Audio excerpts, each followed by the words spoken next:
Nesse vídeo aqui eu vou falar da importância que o Endrick tem e merece para ser o 9 do Hexa, que na minha opinião é muito melhor que as opções que o Brasil tem e que muita gente discute e que vem jogando todo esse ciclo de Copa do Mundo. João Pedro, Igor Thiago, Matheus Cunha, Rodrigo, Vinícius Júnior de centroavante. Pra mim, o Endrick é melhor que todos eles e eu vou argumentar e mostrar pra vocês e quero saber a opinião de vocês nesse vídeo aqui. Então bora lá, sem muita enrolação. Família, nesse domingo o Endrick fez sua estreia pelo Lyon. E que estreia! O cara chegou, fez um gol em menos de 45 minutos, participou, correu, trombou. Logo no primeiro lance, inclusive, ele quase fez um gol. E eu sempre falei, ele deu azar de cair no time que o Mbappé chegou. Quando ele foi contratado pelo Real Madrid, ele não tinha ainda sido contratado. O Mbappé ainda estava no PSG, não existia nenhum burburinho disso. E aí, quando ele chega no Real Madrid, o Mbappé, Vinícius Júnior, Rodrigo, é muito difícil ele realmente jogar. Não importa o que ele fizer no treino, o Mbappé, Vinícius Júnior não vão virar as reservas, a não ser que fossem vendidos no futuro, em 1, 2, 3 anos. Mas é muito difícil para um moleque de 18, 19 anos ser titular e desbancar esses craques, que obviamente também tem um valor. O Real Madrid não pode parar de usar o Mbappé e ele desvalorizar 100 milhões de euros. Isso não pode acontecer. Então nesse vídeo aqui eu vou mostrar para vocês alguns números do Endrick na carreira e alguns números do Igor Thiago,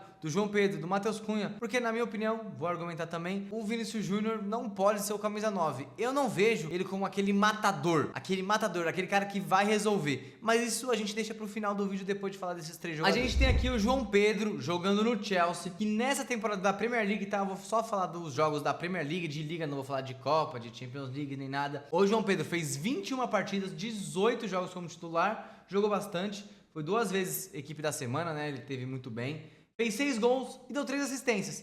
Em 21 jogos, ou se a gente puxar os 18 de titular, ele fez 9 participações no jogo, acaba sendo um número muito bom. Mas o importante é a gente perceber o mapa de calor do João Pedro, que eu vou mostrar isso dos outros jogadores, do Matheus Cunha e do Igor Thiago, mas isso daqui importa muito, tá? O João Pedro joga muito mais longe do gol. Olha o tanto que o mapa de calor dele está dentro da área. E num time que provavelmente temos o Rafinha, o Estevão, o Vinícius Júnior, a gente precisa de um jogador que faça gol, que esteja lá para segurar a bola, para brigar pela bola, para fazer os gols e estar dentro da área no momento certo.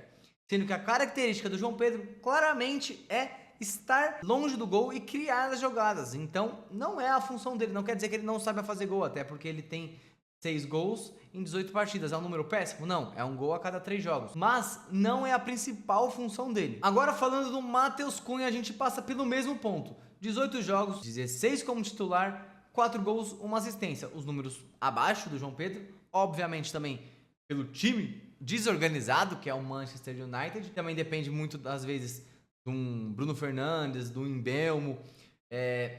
O Matheus Cunha tem um mapa de calor muito pela esquerda, que é onde o Vinícius Júnior joga. Obviamente ele acaba tendo aqui, mas é muito menor dentro da área também. Mais um jogador que não é realmente um camisa 9 fixo. Eu acho que não ter um camisa 9 fixo vai atrapalhar na seleção. Eu acho que o Brasil precisa de um jogador que segure a bola, que esteja lá, que trave e fixe os zagueiros, tá? Eu acho que é importante para a seleção, para a engrenagem funcionar. Eu acho que é o que tá faltando. Eu acho que um jogador que sai muito da área vai atrapalhar esse time do Carlo Ancelotti, né? A gente consegue ver os números aqui do Matheus Cunha, um gol no Leeds, um gol no Bournemouth, um gol no Aston Villa, ou seja, não fez gols e nem deu assistências em jogos grandes, tá? Inclusive fez aqui uma assistência contra o Wolves, que é o lanterna, se eu não me engano, da Premier League, tá? Então, mais uma vez, um jogador que joga muito fora da área. Aqui já temos um jogador que joga realmente dentro da área, o Igor Thiago, que é um jogador que consegue fixar, tem um mapa de calor muito menor aqui fora da área, já tá voando nessa temporada, né? 21 jogos, 16 gols, voando, só que é um jogador que não dá assistência, né? É um jogador realmente do estilo que eu falei, jogador que faça gol, que esteja lá no momento certo, perfeito. Ele é aquele jogador que faz a função do camisa 9. Mais um ponto que eu reparei aqui no SofaScore, que é um aplicativo sensacional, você consegue ver, não tô sendo nem patrocinado, tá? Mas você consegue ver muitas coisas. É como se ele não faz gol ou dá assistência, ele morre no jogo.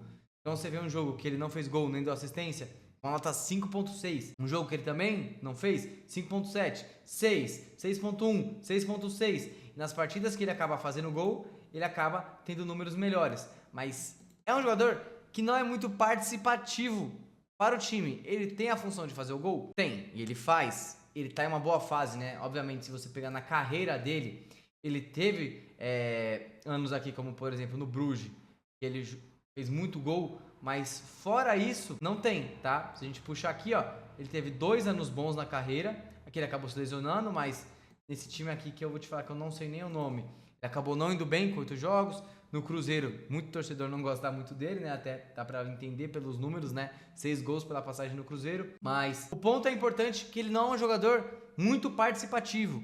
Se ele não fizer o gol, ele não se destaca, ele não ajuda em construção de jogadas. Aqui com certeza estaria passes, né? Que ele teve, ele acabou não dando. Então eu acho que isso aqui acaba pesando ele pra baixo. Eu consigo entender essa questão de o cara tá voando na temporada, o cara tá jogando bem, tem que dar oportunidade. Mas é um jogador com pouco teste, com pouco as situações pra gente comparar de uma temporada pra outra. É um jogador de uma temporada que tá jogando muito bem, já fez uma outra temporada tão boa quanto, né, na Bélgica. Mas é uma temporada que ele, nos jogos que ele não faz gol, ele não participa. Obviamente fazendo muitos gols difíceis, tá? De centroavante, matador. Mas eu acho arriscado a gente ir pra uma Copa com um jogador de uma temporada. Pode testar ele, eu acredito que o Ancelotti deve convocá-lo, né? De acordo com os outros atacantes que não estão indo muito bem. Mas depende, se ele não for bem no treino, dá pra segurar. Eu não confio, pelo menos. Você pode deixar aqui nos comentários. Mas o jogador de uma temporada, não sei se... Ainda mais, tipo, será que os jogadores, os companheiros dele, acaba que não são tão bons e acaba sobrando pra ele essas oportunidades? É de se pensar. E aqui a gente já tá falando do Endrick, um jogador que pra mim deve ser o camisa 9 da seleção. Na minha opinião, eu enxergo muito bem um Estevão pela direita, um Rafinha pelo meio, conseguindo força, criatividade, combatividade, pressionando os adversários. O Vinícius Júnior, que eu acho que o Ancelotti não vai conseguir não colocar ele, mesmo estando abaixo. Eu acho que, obviamente, se durante a Copa fez 3 jogos mal, ele vai ser substituído por exemplo, um Martinelli, que eu acho muito bom, muito importante pro Arsenal hoje em dia, que provavelmente deve ser campeão da Premier League. E eu acho que esse camisa 9 poderia ser um Neymar como um falso 9, né? Não precisando correr tanto, ter umas oportunidades. Mas eu acho que o Neymar vai faltar um pouco do que o Ancelotti gosta, de contra-ataque, de velocidade. E o camisa 9 perfeito para um estilo de jogo desse é o Endrick, que tem uma explosão absurda. Pô, o que o Endrick fez nessa última passagem aqui pelo Palmeiras, nesse Brasileirão aqui, ó, de 2023, ele acabou com o Brasileirão, tá? Obviamente a gente vê que o Endrick não teve muitos gols aqui pelo Palmeiras, muito também pelo Abel Ferreira, né, que deixava ele no banco, e muitos desses jogos aqui nem foram como titular. Mas sim, eu enxergo o Endrick como uma possível esperança do Brasil de ter um camisa 9. A gente tem outras opções. Tem o Pedro, tem o Gabigol, que pode estar vindo aí. Tem muitos outros jogadores que podem pintar como camisas 9. O Rodrigo até realmente, Vinícius Júnior. Mas eu acho que o Endrick tem um estilo de jogo muito característico para esse time que o Ancelotti propõe. E fora que o Endrick bate. O Endrick incomoda os zagueiros. E num time com o Vinícius Júnior e Estevão um pouco menos ativos o jogo inteiro, o Vinícius Júnior muito mais, menos ativo, né, no caso, eu acho que o Endrick pode ser um jogador para melhorar esse time. Deixe aqui embaixo se você concorda, se você discorda, não tem problema. Se você quiser me xingar também, você me xingue, não tô nem aí. Mas dê sua opinião, é importante pra eu entender e eu saber que estilo de vídeos vocês querem aqui no canal. É um canal novo, eu falava muito sobre UFC e vou continuar falando, obviamente, nas minhas redes sociais, no meu canal F Barreto, que é de UFC. Mas eu quero trazer esse novo conteúdo aqui pra falar minha opinião sobre futebol, também a gente comentar, praticamente como se a gente estivesse numa mesa de bar, né? Quem sabe eu começo depois criar um quadro na mesa de bar, falar com alguns seguidores. Deixa aqui embaixo que vídeos eu posso trazer, tá bom?